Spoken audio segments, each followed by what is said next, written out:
ഈ വീഡിയോയിൽ വളരെ നിർണായകമായിട്ടുള്ള കുറച്ച് ജിയോ പൊളിറ്റിക്കൽ ഡെവലപ്മെൻറ്റ്സാണ് നമ്മൾ നോക്കുന്നത്. അപ്പോൾ ഇതിൽ ഡിജിറ്റലി ഇറാനും അമേരിക്കയും MOUവിൽ സൈൻ ചെയ്തിട്ടുണ്ട്. മസൂദ് പെസസ്കിയാനാണ് ഇറാൻ്റെ സൈഡിൽ നിന്നും സൈൻ ചെയ്തിരിക്കുന്നത്, ഇറാൻ്റെ പ്രസിഡൻറ്റ്. അതുപോലെ അമേരിക്കയുടെ സൈഡിൽ നിന്ന് അമേരിക്കൻ പ്രസിഡൻറ്റ്, അതുപോലെ മീഡിയേറ്റർ എന്നുള്ള സ്ഥലത്ത് പാകിസ്ഥാൻ്റെ prime minister Shehbaz Sharif sign ചെയ്തിട്ടുണ്ട്. അപ്പോൾ ഈ ഒരു ലീഗൽ ഡോക്യുമെൻ്റാണ് രണ്ട് രാജ്യങ്ങൾക്കും ഇടയിൽ ഒരു സമാധാന കരാറിലേക്ക് പോകാൻ വേണ്ടിയിട്ടുള്ള ചർച്ചകൾ തുടങ്ങാൻ വേണ്ടിയിട്ടുള്ള ഒരു ധാരണാപത്രം. അതാണ് ഇപ്പോൾ ഇവിടെ ഒപ്പുവച്ചിരിക്കുന്നത്.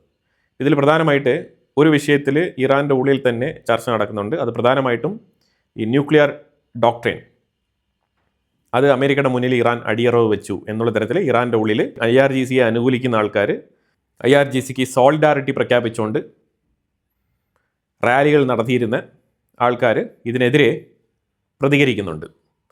അതായത് ഇതിനകത്തൊരു പോയിന്റ് വരുന്നത് ന്യൂക്ലിയർ എൻറിച്ച്മെൻറ്റുമായിട്ട് ബന്ധപ്പെട്ട അണുവായുധം ഇറാൻ ഒരു ന്യൂക്ലിയർ പവർ രാജ്യമായിട്ട് മാറണം എന്നുള്ള ഒരു ഡോക്ട്രിൻ, അത് അമേരിക്കയുടെ കീഴിൽ അടിയറവ് വെച്ചതായിട്ടാണ് ഇറാൻ്റെ ഉള്ളിൽ ഒരു വിഭാഗം ആൾക്കാർ വിലയിരുത്തുന്നത്. മറ്റൊരു സൈഡിൽ ഇറാൻ്റെ സ്റ്റോക്ക് മാർക്കറ്റ് ആയിക്കോട്ടെ എല്ലാം തന്നെ ഒരു പുത്തനുണർവ് നൽകുന്ന തരത്തിലുള്ള ഒരു അറിയിപ്പാണിത് എന്നുള്ള തരത്തിലൊക്കെ വാർത്തകൾ വരുന്നുണ്ട്. അതുപോലെ തന്നെ അമേരിക്കയെ സംബന്ധിച്ചിടത്തോളം ട്രംപിൻ്റെ മേളിലൊരു വിമർശനം വരുന്നുണ്ട്. വിമർശനം വേറെ ഒന്നുമല്ല, ട്രംപ് ഇറാനിന് മേളിൽ, അതായത് വേണ്ട രീതിയിൽ ഇറാനിന് മേളിൽ ആക്രമണം നടത്തിയില്ല, പ്രഷർ ഇട്ടില്ല എന്നുള്ള തരത്തിലുള്ള വിമർശനങ്ങളൊക്കെ ട്രംപിനെതിരെ വരുന്നുണ്ട്. അതൊക്കെ ഇടത് ലെഫ്റ്റിസ്റ്റ് മൂവ്മെൻറ്റിൽ നിന്നും കെട്ടിച്ചമച്ചിറക്കുന്ന വാർത്തകളാണെന്ന് പറഞ്ഞിട്ട് ട്രംപ് ശക്തമായ ഭാഷയിൽ അതിനെതിരെ ട്രൂത്ത് സോഷ്യൽ മീഡിയയിൽ എഴുതിയിട്ടുണ്ട്. ഇറാനെ എങ്ങനെയാണ് ട്രംപ് ഹാൻഡിൽ ചെയ്തത്, ഏത് തരത്തിലുള്ള ആക്രമണങ്ങളാണ് നടത്തിയത്, എന്ത് തരത്തിലുള്ള നെഗോസിയേഷനാണ് അവരുമായിട്ട് സംസാരിച്ചിരിക്കുന്നത്, ഒബാമ വെച്ച ഡീലിനേക്കാളും ബെറ്റർ ഡീലാണ് ഞങ്ങൾ വെച്ചിരിക്കുന്നത്, ഒരു തരത്തിലും ഇതിനെ നെഗറ്റീവായിട്ട് വിമർശിക്കേണ്ടതില്ല എന്നുള്ളതാണ് ട്രംപിൻ്റെ അഭിപ്രായം. ഇതൊക്കെ ഹവർ മറ്റുള്ള രാജ്യങ്ങൾക്കൊക്കെ ഇപ്പോൾ ഈ സ്ട്രേറ്റ് ഓഫ് ഹോർമോസ് ഒന്ന് തുറന്നു കിട്ടിയാൽ മതി എന്നുള്ളതാണ് ഇപ്പം നിലവിലെ സാഹചര്യം. ഇനിയിപ്പോൾ IRGCയുടെ സെപ്പാ നേവി എന്താണ് ഇതുമായിട്ട് അവരിനി ഇംപ്ലിമെൻറ്റ് ചെയ്യാൻ പോകുന്ന പുതിയ പോളിസി എന്നുള്ളതൊന്നും നമുക്കറിയില്ല. പക്ഷേ സ്ട്രേറ്റ് ഓഫ് ഹോർമോസിൽ റെഗുലേറ്റഡ് ട്രാൻസ്പോർട്ടേഷൻ നടക്കുന്നുണ്ട്. എണ്ണ വിലയൊക്കെ കുത്തനെ ഇടിഞ്ഞ് താഴെ വീണിരിക്കുകയാണ്. ഇനി ജനീവയിൽ ഈ ഒരു ടോക്ക് നടക്കും എന്നാണ് പറയുന്നത്. ജനീവയിൽ ഡയറക്റ്റായിട്ട് ഇറാൻ്റെ പ്രതിനിധികളും അമേരിക്കൻ പ്രതിനിധികളും ഒരുമിച്ചൊരു ചർച്ച നടത്തുമെന്നാണ് പറയുന്നത്. അതുപോലെ തന്നെ ഇറാനെ എങ്ങനെയാണ് ഈ ഫൈനൽ എഗ്രിമെൻറ്റിലേക്ക് എത്തിക്കുക എന്നുള്ളതാണ് ഇപ്പോഴത്തെ ദൗത്യം. അപ്പോൾ അതുമായിട്ട് ബന്ധപ്പെട്ട് ഇപ്പോൾ ഈ ഒരു MOU 60 ദിവസത്തേക്കാണ്. ഇതിൽ എക്സ്റ്റെൻഡ് ചെയ്യാനുള്ള പ്രൊവിഷൻ ഇതിനകത്തുണ്ട്. രണ്ട് രാജ്യങ്ങൾക്ക് മ്യൂച്വലായിട്ട് അതായത് ഡീലിൽ എത്താൻ കഴിയുന്നില്ല എന്നുണ്ടെങ്കിൽ ഇത് വീണ്ടും എക്സ്റ്റെൻഡ് ചെയ്യാനുള്ള പ്രൊവിഷൻ ഇതിനകത്തുണ്ട്. അതുപോലെ തന്നെ 300 ബില്യൻ്റെ ആ ഒരു വിഷയവും ഇതിനകത്ത് മെൻഷൻ ചെയ്തിട്ടുണ്ട്. അപ്പോൾ അതായത് ഇറാൻ്റെ മാധ്യമം ഈ ഡീലിനെ കുറിച്ച് അന്ന് വെളിപ്പെടുത്തിയിരുന്നത് സത്യസന്ധമായിട്ടുള്ള കാര്യമായിരുന്നു. അതിൽ പറയുന്ന വിഷയങ്ങളെല്ലാം തന്നെയാണ് ഈ ഡീലിൽ വന്നിരിക്കുന്നത്, ഈ 14 പോയിന്റിൽ വന്നിരിക്കുന്നത്. ഇത് നമ്മൾ റിപ്പീറ്റഡ് ആയിട്ട് വീണ്ടും നമ്മൾ ഒന്നേന്നത് പറയേണ്ടതില്ല. പക്ഷേ ഇവിടെ ഇസ്രായേൽ മാത്രമാണ് ലെബനൻ വിഷയത്തിൽ ഒരു അക്സെപ്റ്റൻസ് ഇല്ലാതെ തുടരുന്നത്. അതായത് ഇസ്രായേൽ പറഞ്ഞിരിക്കുന്നത് ഞങ്ങൾക്ക് ഈ സൈഡിൽ നിന്നും ത്രെട്ട് ഉണ്ടെങ്കിൽ ഞങ്ങൾ അതിനെ നേരിടും. ആവശ്യം ഇസ്രായേലിൻ്റെ വിഷയം ഈ കരാറിലൂടെ ബന്ധിപ്പിക്കേണ്ട ആവശ്യമില്ല എന്നുള്ളതാണ് ഇസ്രായേലിൻ്റെ നിലപാട്. അത് തീർച്ചയായിട്ടും ഇന്നലെ ഇച്ചിരി ആക്രമണത്തിന് കുറവ് വരുത്തിയിട്ടുണ്ട് ഇസ്രായേൽ ലെബനാൻ്റെ ഉള്ളിൽ. പക്ഷേ അതേസമയം ചില പ്രത്യേക മേഖലകളിൽ ടാർഗറ്റ് ചെയ്ത് അറ്റാക്കുകൾ നടത്തിയിട്ടുണ്ട്. അത് ലിമിറ്റഡ് അറ്റാക്കാണ് നടത്തിക്കൊണ്ടിരിക്കുന്നത്. ട്രംപ് പറഞ്ഞതും ഇങ്ങനെയാണ്. ട്രംപ് പറഞ്ഞത് നെതന്യാഹു വളരെ നല്ല മനുഷ്യൻ തന്നെയാണ്, അതിൽ യാതൊരു ഡൗട്ടും ഇല്ല. പക്ഷേ ചില സമയങ്ങളിൽ ഭയങ്കര സെൻസിറ്റീവാണ്, അഗ്രസീവായിട്ടുള്ള തീരുമാനങ്ങൾ എടുക്കും. അപ്പോൾ അതുപോലെ ഈ ഇറാനും അമേരിക്കയും തമ്മിലുള്ള MOU ഡീലുമായിട്ട് ബന്ധപ്പെട്ട ചർച്ചകൾ നടന്നുകൊണ്ടിരിക്കുന്ന ആ ഒരു സാഹചര്യത്തിൽ ബെയ്റൂത്തിന് മേളിൽ അറ്റാക്ക് നടത്തരുതെന്ന് അമേരിക്ക പറഞ്ഞിട്ടുണ്ടായിരുന്നു. ഹെസ്ബുള്ള ഇസ്രായേലിലേക്ക്, നോർത്തേൺ ഇസ്രായേലിലേക്ക് 2-3 ഡ്രോണുകൾ അയച്ചു. അത് ഇന്റർസെപ്റ്റ് ചെയ്യപ്പെട്ടു. പിന്നെ 2 ഡ്രോണുകൾ യൂസ്ലെസ് ആയിട്ട് പോയി ഡെഡ് ലാൻഡിലാണ് പതിച്ചത്. അപ്പോൾ അവിടെ ഇസ്രായേലിന് ഇമ്പാക്റ്റ് ഒന്നും ഉണ്ടായിട്ടില്ല. അപ്പോൾ ആ സാഹചര്യത്തിൽ എന്തിനാണ് പോയി ബെയ്റൂത്തിൽ അറ്റാക്ക് നടത്തിയത് എന്നാണ് ട്രംപ് ചോദിക്കുന്നത്. അതിലാണ് ട്രംപിന് ഇച്ചിരി ഡിഫറൻസ് ഓഫ് ഒപ്പീനിയൻ വന്നത്. അത് തീർച്ചയായിട്ടും അത് ട്രംപ് ഓപ്പണായിട്ട് രേഖപ്പെടുത്തിയിട്ടുണ്ട്. പിന്നെ ഇതിനകത്ത് ഒരു വിഷയം വളരെ ഇമ്പോർട്ടൻ്റ് ആയിട്ട് നമ്മൾ നോക്കേണ്ടത്, ഇപ്പോൾ ഒരു വിഷയം ഡിഫറൻറ്റ് മാനറിൽ ചർച്ച ചെയ്യപ്പെടുന്നുണ്ട്. അത് വേറെ ഒന്നുമില്ല, സിറിയയെ വെച്ച് ലെബനൻ്റെ ഉള്ളിലേക്ക് ഹിസ്ബുള്ളകളെ അറ്റാക്ക് ചെയ്യാൻ വേണ്ടിയിട്ട് ഒരു പ്ലാൻ ഉണ്ടായിരുന്നു എന്നുള്ളത് ട്രംപ് തുറന്നു പറഞ്ഞു. അത് ശരിക്കും പറഞ്ഞാൽ ഒരു കൺഫെഷൻ സ്റ്റേറ്റ്മെൻ്റ് ആണ്. എന്ത് കൺഫെഷനാണെന്ന് പറഞ്ഞാൽ, അതായത് നേരായ മാർഗത്തിൽ യുദ്ധം നടത്തി വിജയിക്കാൻ പറ്റിയില്ല എന്നുണ്ടെങ്കിൽ അമേരിക്കയുടേതായിട്ടുള്ള ശൈലിയിൽ സുന്നി ഷിയ കോൺഫ്ലിക്റ്റ് മിഡിൽ ഈസ്റ്റിൽ തിരികൊളുത്താൻ വേണ്ടിയിട്ട് തയ്യാറായിരുന്നു എന്നുള്ളതാണ് ആ വെളിപ്പെടുത്തൽ. കാരണം ഇവിടെ ഹിസ്ബുള്ള എന്ന് പറയുന്നത് ഷിയയാണ്. അതേസമയം ഇവിടെ അഹമ്മദ് അൽഷാര നയിക്കുന്ന HTS അത് സുന്നി സംഘടനയാണ്. അപ്പോൾ ഈ സുന്നി സംഘടനയെ വെച്ചിട്ട് ഹിസ്ബുള്ളകളെ ആക്രമിക്കാൻ വേണ്ടിയിട്ട് പറഞ്ഞു വിട്ട് കഴിഞ്ഞാൽ അതൊരു ഷിയ സുന്നി കോൺഫ്ലിക്റ്റ് ആയിട്ട് മാറുകയാണ് അവിടെ.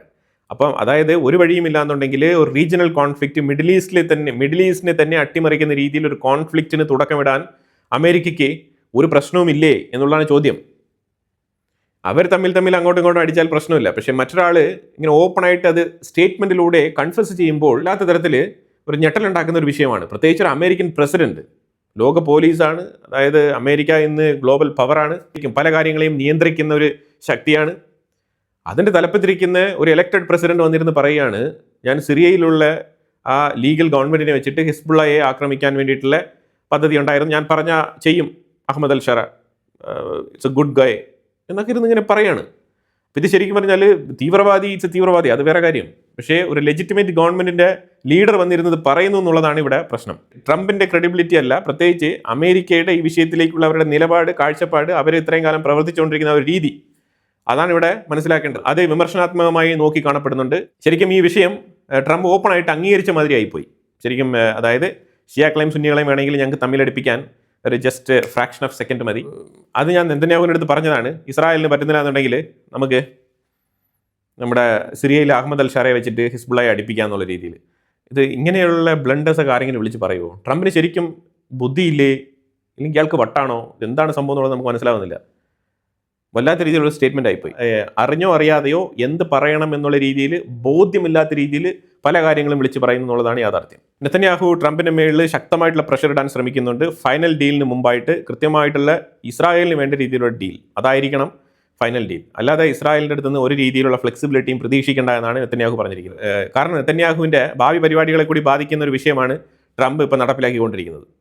അതായത് ഹെസ്ബുള്ളയെ ആക്രമിക്കുന്നതിൽ ഇസ്രായേലിൻ്റെ ആർമി പരാജയപ്പെട്ടു എന്ന് പറയാതെ പറഞ്ഞിരിക്കുകയാണ്, അത് G7 വെച്ചിട്ട്. ഇതൊക്കെ ഇസ്രായേലിൻ്റെ ഉള്ളിൽ നല്ല രീതിയിൽ ഇമ്പാക്റ്റ് ഉണ്ടാക്കും. പ്രത്യേകിച്ച് നെതന്യാഹുവിന് ഇത് നെഗറ്റീവായിട്ട് തന്നെ ബാധിക്കും ഇലക്ഷൻ. ഇസ്രായേൽ ജനങ്ങൾ എന്ന് പറഞ്ഞാൽ വളരെ സെൻസിറ്റീവാണ്, അവർ കൃത്യമായിട്ട് ഈ കാര്യങ്ങളൊക്കെ നോട്ട് ചെയ്യും.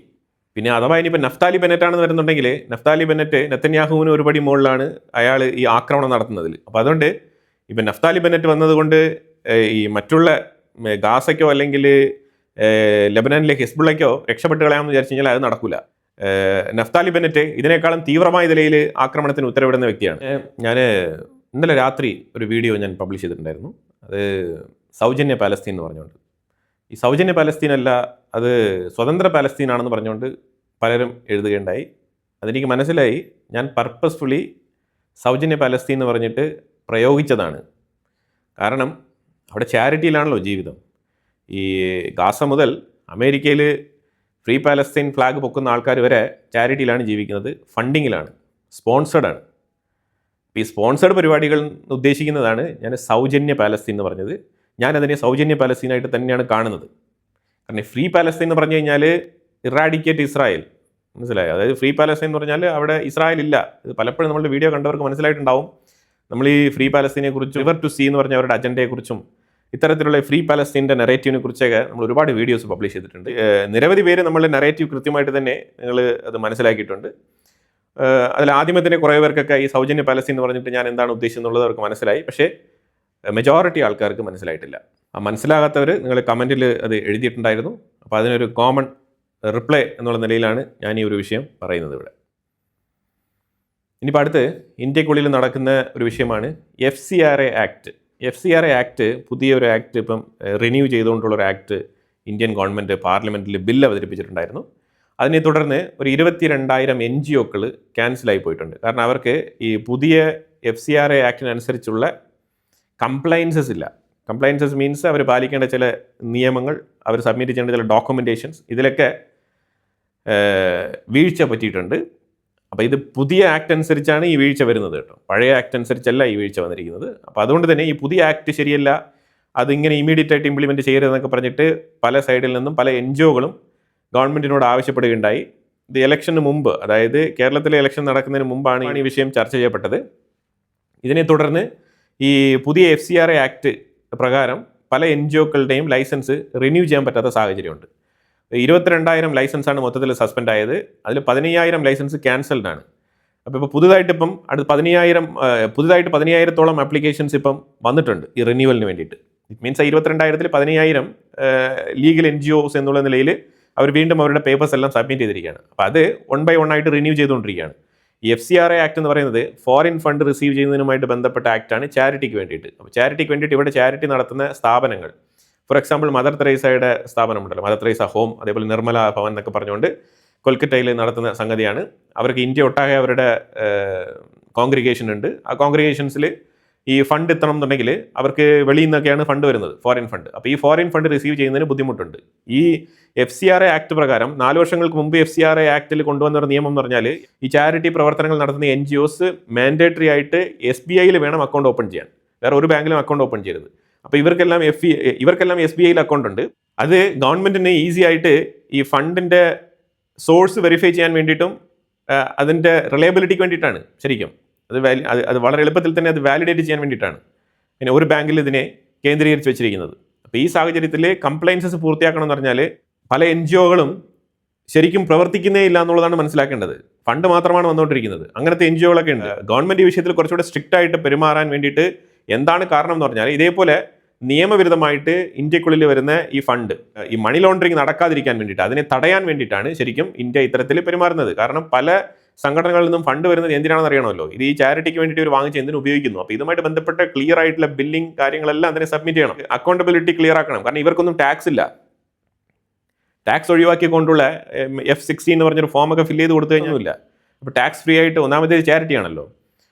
അപ്പോൾ അത് ഗവൺമെൻറ് അതിൻ്റെ നിയമവശങ്ങൾ കൃത്യമായിട്ട് സ്ട്രിക്റ്റ് ആക്കി കൊണ്ടുവരുമ്പോൾ അത് അമേരിക്കയിൽ നിന്നും ഇന്ത്യയിലേക്ക് പണം അയക്കുന്ന പല ചാരിറ്റി സംഘടനകൾക്കും അത് ഇച്ചിരി ചൊറിച്ചിലുണ്ടാക്കിയിട്ടുണ്ട്. അതാണ് യാഥാർത്ഥ്യം.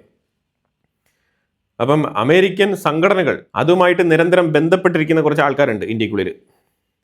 അവരുടെ ഇൻഫ്ലുവൻസിൽ പല യൂട്യൂബേഴ്സും ഇതുമായിട്ട് ബന്ധപ്പെട്ട് വാർത്തകളൊക്കെ പ്രചരിപ്പിച്ച് തുടങ്ങിയിട്ടുണ്ട്. Wrong propaganda. അതായത് G7 മീറ്റിങ്ങിൽ പോയപ്പോഴത്തേക്കും പ്രൈം മിനിസ്റ്റർ മോദിയും ട്രംപും അരമണിക്കൂർ ഈ FCRA ബില്ലിനെ കുറിച്ചാണ് ചർച്ച നടത്തിയത് എന്നൊക്കെയാണ് വാർത്തകൾ അടിച്ചിറക്കുന്നത്. അതേപോലെ മാർക്കോ റൂബിയോ ഒരു കാത്തലിക്കാണ്.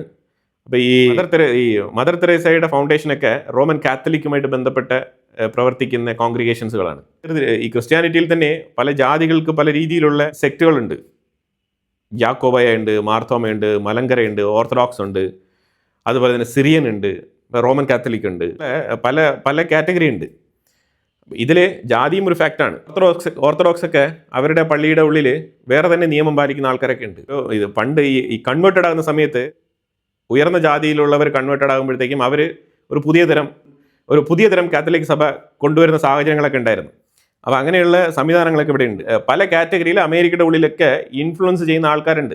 ഇന്ത്യയിൽ FCRA പോളിസി ഇവിടെ കംപ്ലയൻസസ് പൂർത്തിയാക്കാൻ വേണ്ടിയിട്ട് നമ്മുടെ പാർലമെന്റിൽ ബില്ല് പാസ്സാക്കിയതിൽ അമേരിക്കയിൽ നിന്നും പലർക്കും ഇപ്പം ഭയങ്കര ബുദ്ധിമുട്ട്. കാരണം അവർക്ക് ഈ ചാരിറ്റി സ്ഥാപനങ്ങൾക്ക് പൈസ അയക്കാൻ പറ്റുന്നില്ല എന്നുള്ളതാണ് ഇവിടുത്തെ പ്രധാനപ്പെട്ട പ്രശ്നം. അതൊരു വലിയ വിഷയമായിട്ട് എടുത്ത ആൾക്കാർ ചർച്ച ചെയ്യുന്നുണ്ട്. ഇതൊരു വിഷയമേ അല്ല ശരിക്കും. നിങ്ങളുടെ കയ്യിൽ കൃത്യമായിട്ടുള്ള ഗവൺമെൻറ് ചോദിക്കുന്ന അപ്ഡേറ്റഡ് കംപ്ലയൻസസ് ഡോക്യുമെൻ്റ് ഉണ്ടെന്നുണ്ടെങ്കിൽ നിങ്ങളുടെ ഡോക്യുമെൻ്റ് നിങ്ങൾ കൃത്യമായിട്ട് കൊണ്ട് സബ്മിറ്റ് ചെയ്യുക. അത് വെരിഫൈ ചെയ്ത് കൃത്യമായിട്ട് നിങ്ങളുടെ ലൈസൻസ് ആക്റ്റീവ് ആവും. നമ്മൾ പഴയ അതേ ഡോക്യുമെൻറ്റേഷൻ തന്നെ എല്ലാ കാലത്തും നടത്താൻ പറ്റത്തില്ല. ഓരോ കാലഘട്ടങ്ങളിലും നിയമം ശക്തമാക്കാൻ വേണ്ടിയിട്ട് പല പോളിസികൾ ഇംപ്ലിമെൻറ്റ് ചെയ്യേണ്ടി വരും. അതനുസരിച്ച് അത് ഫോളോ ചെയ്ത് പ്രവർത്തിക്കണം. പ്രത്യേകിച്ച് ചാരിറ്റി. ഈ ചാരിറ്റി എന്ന് പറയുന്നത് കേൾക്കുമ്പോൾ എത്രമാത്രം ഈ ചാരിറ്റിയാണ് എന്നൊക്കെ തോന്നുന്നെങ്കിലും ഒരുപാട് കള്ളത്തരങ്ങൾ നടക്കാൻ സാധ്യതയുള്ള ഒരു മേഖലയാണ് ഈ ചാരിറ്റി. ഇവിടെ പല വൻകിട കമ്പനികൾ നടത്തുന്ന ആൾക്കാർക്കും ട്രസ്റ്റ് ഉണ്ട്. ആരൊക്കെയാണ് ട്രസ്റ്റിൻ്റെ ഉടമെന്ന് ചോദിച്ചു കഴിഞ്ഞാൽ, ആരൊക്കെയാണ് ട്രസ്റ്റീസ് എന്ന് ചോദിക്കുമ്പോഴത്തേക്കും 6-ാം തമ്പുരാനിലൊരു ഡയലോഗ് ഉണ്ടല്ലോ, അതാണ് ഇപ്പോൾ എനിക്ക് ഓർമ്മ വരുന്നത്. അപ്പോൾ അത്തരത്തിലുള്ള പല കൊള്ളരുതായ്മകളും നടക്കുന്ന ഒരു മേഖലയാണ് ഈ ട്രസ്റ്റ്, ഇത്തരത്തിലുള്ള ചാരിറ്റി NGOകൾ. അപ്പോൾ അവിടെ ശക്തമായിട്ടുള്ള നിയമം തന്നെ കൊണ്ടുവരണം. അതിനിപ്പം അമേരിക്കയല്ല ആര് വിചാരിച്ചാലും ഒന്നും ചെയ്യാൻ പറ്റില്ല. അതാണ് ഇപ്പോൾ നമ്മൾ മനസ്സിലാക്കേണ്ടത്. ഇനി അമേരിക്കയിലിരിക്കുന്നവൻ അവൻ ഏത് സമുദായത്തിൽപ്പെട്ട ആളായിക്കോട്ടെ, അമേരിക്കയിലിരിക്കുന്ന ഹിന്ദു ആയിക്കോട്ടെ, ക്രിസ്ത്യാനി ആയിക്കോട്ടെ, പെന്തക്കോസ്ത് ആയിക്കോട്ടെ, അല്ലെങ്കിൽ മുസ്ലിം സംഘടനയ്ക്ക് വേണ്ടിയിട്ട് പ്രവർത്തിക്കുന്ന ആൾക്കാരായിക്കോട്ടെ, ആര് വേണമെങ്കിലായിക്കോട്ടെ, അവർ ഇന്ത്യക്കുള്ളിൽ പണം അയക്കണം എന്നുണ്ടെങ്കിൽ ഇവിടെ പലരും ക്രിസ്ത്യൻ മിനിസ്ട്രി, ക്രിസ്ത്യൻ ചാരിറ്റി പ്രസ്ഥാനങ്ങൾ ഇത് മാത്രമാണ് ഫോക്കസ് ചെയ്ത് സംസാരിക്കുന്നത്. എല്ലാ NGOകൾക്കും, എല്ലാ മതസംഘടനകളും നടത്തുന്ന NGOകൾക്കും ഇത് ബാധകമാണ്. അല്ലാതെ ക്രിസ്ത്യാനികൾ നടത്തുന്ന ചാരിറ്റി സംഘടനകൾക്ക് മാത്രമാണ് ഇത് ബാധകം എന്നുള്ള തരത്തിലൊക്കെ ഇതിനെ പെരുപ്പിച്ച് കാണിക്കുന്നുണ്ട്. അതൊക്കെ റോങ് ആയിട്ടുള്ള ഇൻ്റർപ്രിട്ടേഷനാണ്. ഇന്ത്യയിലൊരു നിയമം കൊണ്ടുവന്നിട്ടുണ്ട്, അത് പാർലമെൻറ്റിൽ പാസ്സാക്കി എടുത്തിട്ടുണ്ട്, അത് അപ്പർ ഹൗസിലും ലോവർ ഹൗസിലും നമ്മൾ പാസ്സാക്കി എടുത്തിട്ടുണ്ട്. അപ്പോൾ അങ്ങനെ പാസ്സാക്കിയ സ്ഥിതിക്ക് തീർച്ചയായിട്ടും ആ നിയമം പാലിക്കേണ്ടതാണ്. ആ കംപ്ലയൻസസ് കൃത്യമായിട്ട് ഫോളോ ചെയ്യണം. അത് ഉറപ്പായിട്ടുള്ള കാര്യമാണ്, അതിൽ യാതൊരു മാറ്റമില്ല. അതിന് അമേരിക്കയ്ക്കൊന്നും ചെയ്യാൻ പറ്റത്തില്ല. ഇന്ത്യക്കുള്ളിൽ പാസ്സായിരിക്കുന്ന നിയമത്തിന് അമേരിക്ക എന്ത് ചെയ്യാനാണ്? ഒന്നും ചെയ്യാൻ പറ്റില്ല. പാസ്സാക്കിയ നിയമം പിൻവലിക്കണമെന്നോ അതൊരിക്കലും നടക്കില്ല. കാരണം ഇതിനൊരു ലീഗൽ നോംസ് ഉണ്ട്. അത് ലീഗൽ നോംസ് അനുസരിച്ചാണ് ഇതിൻ്റെ കംപ്ലയിൻസസ് ആവശ്യപ്പെട്ടിരിക്കുന്നത്. കാരണം പല സംഘടനകളും പ്രവർത്തിക്കുന്നില്ല, പക്ഷേ അവരുടെ പേരിൽ സ്വത്തുക്കളുണ്ട്, അസറ്റുകളുണ്ട്. ആ അസറ്റുകളൊക്കെ മാനേജ് ചെയ്യുന്ന ആരാണ്? ഇതിൻ്റെയൊക്കെ വരുമാനങ്ങൾ എങ്ങനെയാണ് ചെലവാക്കപ്പെടുന്നത്? ഇത് കൃത്യമായിട്ട് ചാരിറ്റിക്ക് തന്നെയാണോ പോകുന്നത്? ഇതൊക്കെ ആരാണ് അന്വേഷിക്കേണ്ടത്? ഗവൺമെൻറ്റാണ് അന്വേഷിക്കേണ്ടത്. ഗവൺമെൻറ് അന്വേഷിക്കുന്നുണ്ട്. അന്വേഷിച്ച് തുടങ്ങുമ്പോൾ പിന്നെ കൈ ഇട്ടടി കാലിട്ടടി. ഇത് പറ്റത്തില്ല, അത് പറ്റത്തില്ല, ഇതിങ്ങനെ ചെയ്യാൻ പാടില്ല, ചാരിറ്റി ഇവിടെ ഇന്ത്യയിൽ പട്ടിണി കിടക്കാണ്. ഇവിടെ ട്രംപ് ഭരണത്തിൽ വന്നപ്പം ഡോജ് എന്ന് പറഞ്ഞുള്ള സംവിധാനത്തിൽ USAID നിന്നും എത്രമാത്രം പണം ഇവിടെ NGO വഴി ഒഴുക്കിയിരുന്നു, അതെങ്ങനെയാണ് ഇലക്ഷനെ സ്വാധീനിക്കാൻ ശ്രമിച്ചിരുന്നത് എന്നുള്ള പല ഡേറ്റ അവൈലബിൾ ആണ്, തെളിവ് സഹിതം കിടക്കുകയാണ്. എന്നിട്ടാണ് പുതിയ FCRA നിയമം അവതരിപ്പിച്ചതിൽ ഇപ്പോൾ ഭയങ്കര വിഷമത്തിലിരുന്ന് കരഞ്ഞുകൊണ്ടിരിക്കുന്നത്. ഇനി ഇന്ത്യയുടെ എഡ്യൂക്കേഷൻ സിസ്റ്റവും അൺഎംപ്ലോയ്മെൻറ്റിൻ്റെ ഒരു രീതി, ഇത് രണ്ട് ഡയറക്ഷനിലാണ്. അതുപോലെ ഇലോൺ മസ്കിൻ്റെ ഗ്രോക്ക് AI അതുപയോഗിച്ചുകൊണ്ട് അമേരിക്ക ഇറാന് മേലിൽ നടത്തിയ ആക്രമണങ്ങളുടെ ഒരു ഡീറ്റെയിൽഡ് വീഡിയോ, അതുമായിട്ട് ബന്ധപ്പെട്ട വിഷയം ഞാൻ ഇൻസൈറ്റ്സ് മലയാളം ഗ്ലോബലിൽ സംസാരിക്കാം. എന്തായാലും ഈ വീഡിയോയിൽ പറഞ്ഞ വിഷയങ്ങളെക്കുറിച്ചുള്ള നിങ്ങളുടെ അഭിപ്രായങ്ങൾ കമൻറ്റ് ബോക്സിൽ രേഖപ്പെടുത്തുക. കൂടുതൽ വാർത്തകളുമായിട്ട് അടുത്ത വീഡിയോയിൽ വരാം. Thank you so much.